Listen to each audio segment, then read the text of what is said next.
Hello, I'm a nostalgia critic. I remember it so you don't have to. Anyone who knows me knows I love trailers, and how can't you? They're supposed to be everything that's amazing about the movie in 2 minutes. With fast editing, clever scene choices, and music that's almost never actually in the film, the trailer can sometimes be better than the movie itself.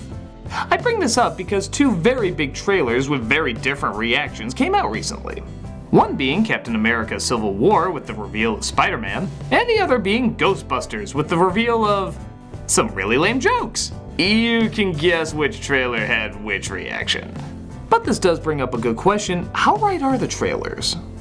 Don't get me wrong, Ghostbusters Rebootquel could suck and Civil War could be amazing, but we live in a world now where we do our reactions just based on the trailers. No! Hell, this is technically a video on the videos on the reaction to the trailers. We become so obsessed with media and film that sometimes there's even a trailer for the trailer. It's kinda weird. Maybe our love for how cool trailers are is growing, or maybe we're just so excited to judge something as soon as it comes out. Technically, before it comes out. It's no secret we all really like doing this, but why? It's clearly not the movie, it's just an advertisement for it, so why do we get so sucked into them? Is it because it's fun? Yeah, a little bit.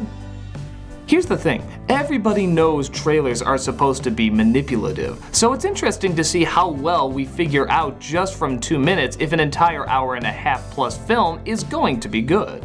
It tests how keen we are at spotting an obvious trick or locating a beneficial product.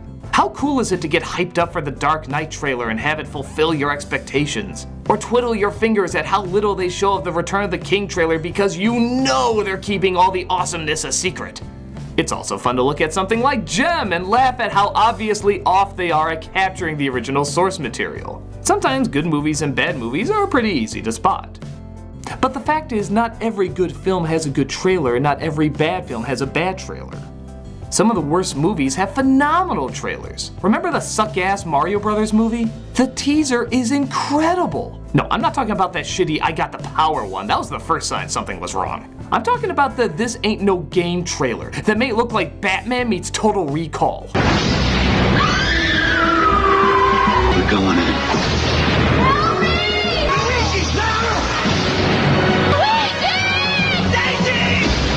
Where's the rock? The plumbers took it. Plumbers. It didn't look like the game, but it looked pretty badass. But as we all know, it didn't turn out to be quite that. How about Cats and Dogs, which I recently reviewed? The trailer looked kinda funny. Maybe this could be a cute idea, but as we all know, it didn't turn out that way. Son of my mom. The same thing can be said for movies that look really bad, but were actually kinda good. Pixar has a long line of trailers that usually look awful. A lot of people thought Toy Story was gonna be a huge bomb based on its advertising. But lo and behold, it set the standard for most animated films nowadays. The teaser to Frozen was so bad and so misleading that Americans were actually watching the Japanese trailer because it looked more awesome. And now today, that's much closer to how the film is marketed. The importance of trailers now has never been so strong. You naturally want people to be talking positive about your movie, but sometimes even bad talk, if it's the right bad talk, is a good thing. Every time a new Transformer trailer is released, everybody rolls their eyes and complains about it. But it also racks up the views, causing more people to talk about it, encouraging more people to check it out. The new Ghostbusters, for example, is probably gonna be a hit because, well, as much as some of you don't want to see it, you're just so damn angry you have to see it to see how it compares to the original. What do the changes they make say about how they're treating something you love? Are you open to the change, or do you feel they should leave good enough alone? But then some bad talk, not surprisingly, can hurt a film too.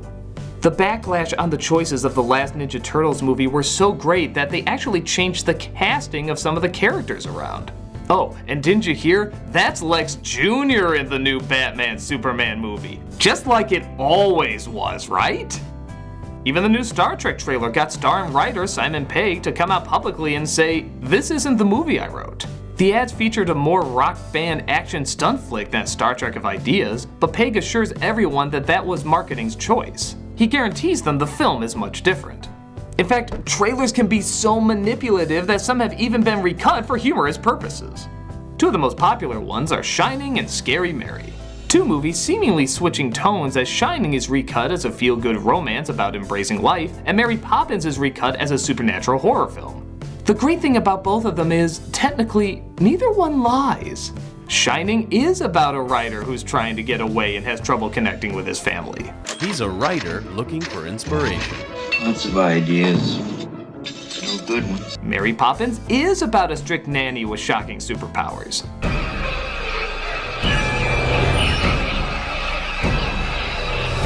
We all laugh at this because we know, through clever manipulation, something we're all familiar with can suddenly be transformed. But that again shows how misleading trailers can be, and how even though they're a lot of fun to analyze and get excited for, they're not always right. Keep in mind, half the time when these trailers are released, the movies aren't even done yet, and they're just given random scenes that they're supposed to turn into something incredible. If you ever see a scene in a trailer that seemed out of place, it's usually because it's one of the only scenes available, and they weren't given much time to figure out how to make it look cool. I find a good way to figure out whether a film is going to be good is look at the scenes in context of how it would fit the film. People were shocked at how bad Batman and Robin was when it came out, but if you look at the trailer and think of it in context of how these lines and visuals would fit the film, the warning signs were all there. Come join me. My garden needs tending. She loves me and not you, and it's driving you crazy. This is why Superman works alone. How could you make any of this work in a serious Batman movie? You couldn't. Something like the trailer to Iron Man looks good though, because the setup is strong. An egotist genius stripped of everything, forced to find his humanity again, and with great effects and humor. It's a juicy story that opens up a lot of conflict and development. Even with new films, though you can't guarantee always being right, you can kinda utilize this too. Spider-Man in Civil War seems like a good idea, but we know it's not about him. And on top of that, it's a different Spider-Man from what we saw before. This means they probably won't have as much of him in the film as you think, despite them ending the trailer with him. And even if they did, they wouldn't have enough time to establish him to a point where you'd want to be rooting for him. Chances are this is probably a slightly longer cameo in a movie and won't have a starring role. Nevertheless, that's what everybody is talking about the most and are excited for the most. Even that lame-looking Ghostbuster trailer does have some potential when you really think about it. The character lineup of the nerd, the squeamish, the wild card, and the badass could actually create some good comedy. Those gadgets are kinda neat, like being allowed to punch a ghost or blast them with handguns. And as fake as the ghosts themselves look, they do kinda seem creative, almost like the Ghostbuster cartoon or toys. Maybe it'll be something so new it'll work, or maybe it'll be something so lame that nobody can get on board for it. Seeing how trailers have so often not given us what they promise they're going to give us, we can never know for sure.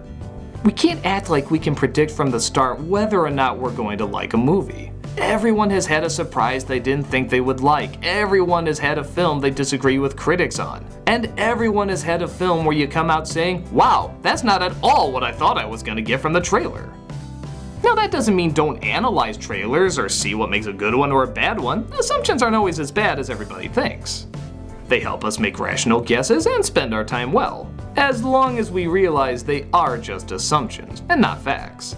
There's lots of good trailers to bad films I love watching to get my blood pumping, even though I know the film isn't good. And there's lots of films I adore with all my heart, despite the fact that they were marketed falsely. Trailers are fun to watch, fun to analyze, and fun to speculate over.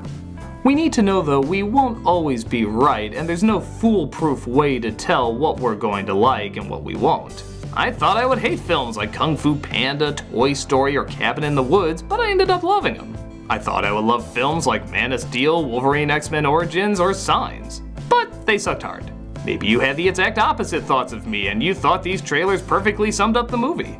Whatever your thoughts, they are exactly that. Thoughts. They're opinions on things that aren't factual, and that's what's gonna make them so great. Everybody has a different one, so everybody has something new to offer. So keep talking about your trailers, try to figure out if you think they'll be good or bad, but just remember, if people laughed from embarrassment at the first Star Wars trailer when that came out, I think it's safe to say just about anything is possible. Except this, your thoughts were right about that. I'm the nostalgia critic guy, remember? So you don't have to.